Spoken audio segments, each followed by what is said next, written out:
اعوذ باللہ السمیع العلیم من الشیطان الرجیم بسم اللہ الرحمن الرحیم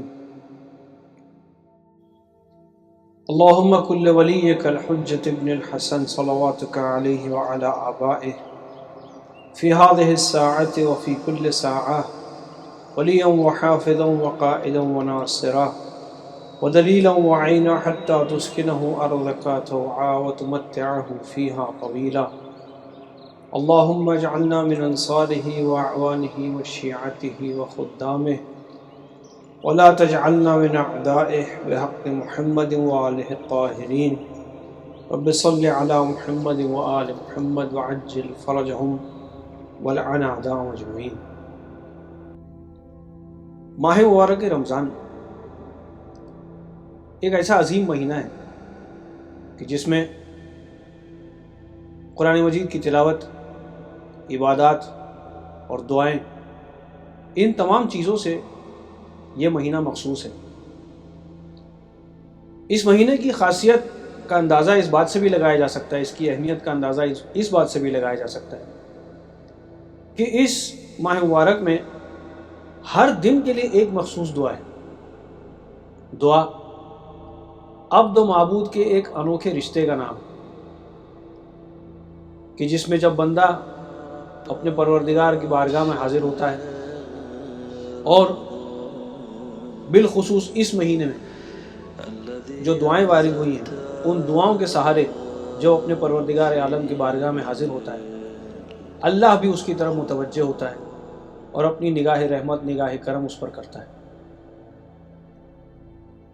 جو عظیم دعائیں اس ماہ مبارک میں وارد ہوئی ہیں جن کی تلاوت کی جاتی ہے، ان عظیم دعاؤں میں سے ایک دعا وہ ہے دعائے جوشن کبیر۔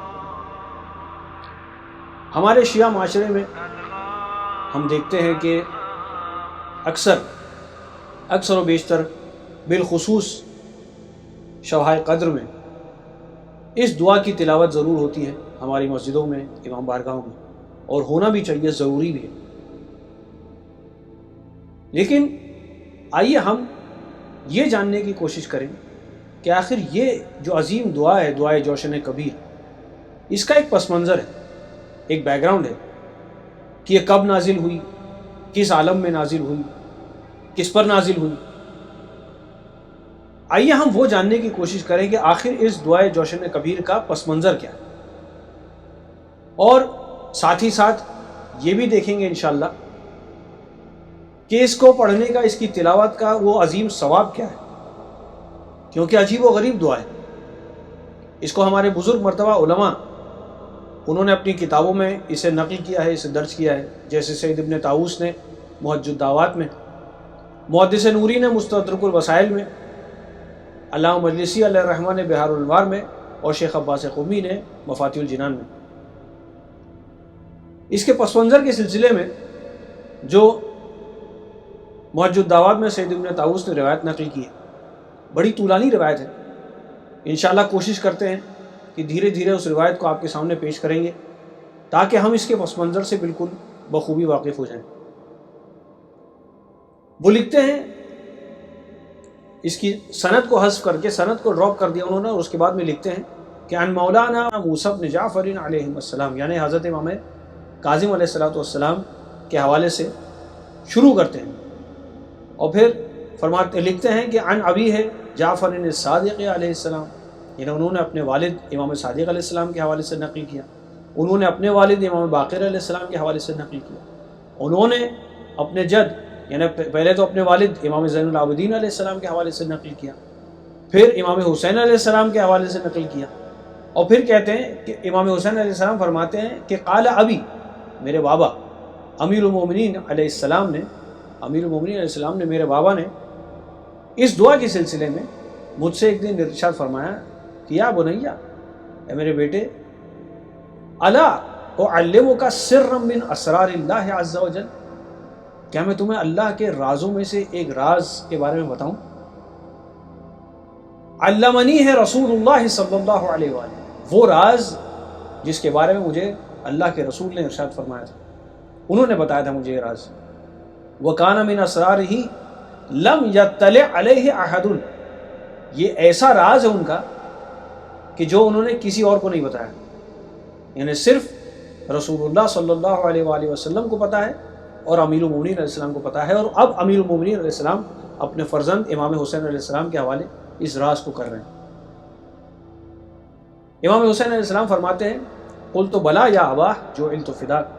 بے شک بابا میری جان آپ پر قربان، آپ بتائیے کیا ہے وہ راز۔ اب مولا فرماتے ہیں یا قال علیہ السلام نزل علی رسول اللہ صلی اللہ علیہ وآلہ الروح الامین جبرائیل علیہ السلام، جناب روح الامین حضرت جبرائیل علیہ السلام رسول اللہ صلی اللہ علیہ وآلہ وسلم کی خدمت میں حاضر ہوئے۔ کب؟ فی یوم احد، جنگ احد میں، اور وہ جو دن تھا یوم محول، وہ ایک ایسا دن تھا بہت ہی یعنی دھیرے دھیرے گزر رہا، بہت دھیمے دھیمے وہ دن گزر رہا تھا، شدید الحر، بہت شدید گرمی تھی اس دن۔ وکان علی النبی صلی اللہ علیہ وآلہ جوشن، اور نبی صلی اللہ علیہ وآلہ وسلم ایک زرہ پہنے ہوئے تھے۔ جوشن سے مراد ہے ایک زرہ، لوہے کی زرہ، اسے کہتے ہیں جوشن۔ لا يقدر حمله لشدت الحر وحرارت الجوشن، یعنی خود وہ زرہ جو نبی نے پہنی تھی، وہ زرہ خود اپنے آپ میں اتنی وزنی تھی، ایک تو لوہا، وہ اتنی وزنی تھی کہ خود نبی کو اس سے تکلیف کا احساس ہو رہا تھا، درد کا احساس ہو رہا تھا، ایک اس دن کی شدت، اس گرمی کی شدت، دوسرا وہ جو لوہے کی زرہ ہے اس کی شدت، دونوں کی وجہ سے نبی صلی اللہ علیہ وآلہ وسلم کو کچھ تکلیف کا احساس ہو رہا تھا۔ قال النبی صلی اللہ علیہ وآلہ، پھر اس کے بعد میں نبی نے فرمایا کہ فرفعت راسی نحو السماء، نبی فرماتے ہیں کہ میں نے آسمان کی طرف نگاہ کی، اللہ کی بارگاہ میں کچھ دعا کی، فدعوت اللہ تعالی، میں نے اللہ سے دعا کی، اور پھر نبی فرماتے ہیں پھر میں نے کیا دیکھا، فرأیت ابواب السماء، میں نے دیکھا کہ آسمان کے جو دروازے ہیں قد فتحت، وہ کھل گئے۔ نبی نے اللہ کی بارگاہ میں دعا کی، آسمان کے دروازے کھلے۔ ونزل علی الطور، یعنی اور نبی فرماتے ہیں کہ اس کے بعد میں مجھ پر نور کا ایک تشت لے کر جناب جبرائیل آئے۔ کچھ جگہوں پہ لکھا ہے نور کا ایک تشت ہے، نور کا ایک طوق ہے، کچھ جگہ لکھا ہے کہ یعنی بالکل ایک دھاگے کی طرح نور کا جناب جبرائیل علیہ السلام لے کر نازل ہوئے، وارد ہوئے پیغمبر کی خدمت میں، اور فرماتے ہیں وقال علی السلام علیک یا رسول اللہ، فقلت وعلیک السلام، میں نے جواب سلام دیا، یا اخی جبرائیل، اے میرے بھائی جبرائیل۔ اور پھر جناب جبرائیل فرماتے ہیں کہ علی الاعلی یقرئک السلام، اے اللہ کے رسول، جو علی اعلیٰ یعنی جو اللہ ہے، جو سب سے بڑا علی ہے، اس نے آپ کو سلام بھجوایا۔ وَيَخُصُّكَ بِالتَّحِيَّةِ وَالْإِكْرَامِ، یعنی مخصوص تحیت اور تبریک و تہنیت آپ کی خدمت میں پیش کیے۔ اور اللہ تبارک و تعالیٰ ارشاد فرماتا ہے، اللہ کا یہ حکم ہے کہ اخلع ھذا الجوشن، یہ جو زرہ آپ نے پہنی ہے نا، یہ جو جوشن ہے، یہ جو شدید لوہے کی جو زرہ ہے، آپ اسے نکال دیجئے، آپ اسے اتار دیجئے۔ وقرأ ھذا الدعاء، اور یہ جو دعا ہے آپ اس کی تلاوت کریے، یعنی کون سی دعا؟ یہی دعا جوشن کبیر، آپ اس کی تلاوت کریے۔ فَإِذَا قَرَأْتَهُ وَحَمَلْتَهُ، اگر جب آپ اس کی تلاوت کریں گے، آپ یعنی پوری طرح سے اس دعا کو حمل کریں گے، تو کیا ہوگا؟ فَهُوَ مِثْلُ الْجَوْشَن، تو یہ دعا آپ کے لیے اس زرہ کا کام کرے گی، الَّذِي عَلَى جَسَدِكَ، وہ جو اس وقت آپ کے جسد یا تھر پر وہ جو زرہ ہے، جو لوہے کی زرہ، آپ کو اس کی ضرورت نہیں ہے، یعنی اگر آپ کو اپنی حفاظت کے لیے وہ زرہ اگر آپ پہن رہے ہیں، آپ کو اس کی ضرورت نہیں ہوگی، آپ یہ دعائے جوشن کبیر کے ذریعے اپنی حفاظت کر پائیں گے۔ فقلت یا اخی جبرائیل، پیغمبر فرماتے ہیں اے میرے بھائی جبرائیل، ھذا الدعاء لی خاصتاً، کیا یہ دعا صرف میرے لیے مخصوص ہے؟ او لی ولامتی، یا پھر میرے لیے بھی ہے اور میری امت کے لیے بھی ہے؟ دیکھیے رسول کو امت کی کتنی فکر ہے، یعنی جب ایک دعا کی تعلیم کے وقت نبی کو اپنی امت کی اتنی فکر ہو کہ اگر ایسی کوئی دعا ہے کہ جس کی بنا پر میری امت مشکلوں کا سامنا کر سکے، تو کیا وہ نبی کریم صلی اللہ علیہ وآلہ وسلم دنیا کو الوداع کرنے سے پہلے اپنی امت کو بغیر امام اور بغیر خلیفہ کے چھوڑ کر چلے جائیں گے، اس وقت نبی کو اپنی امت کی فکر نہیں ہوگی۔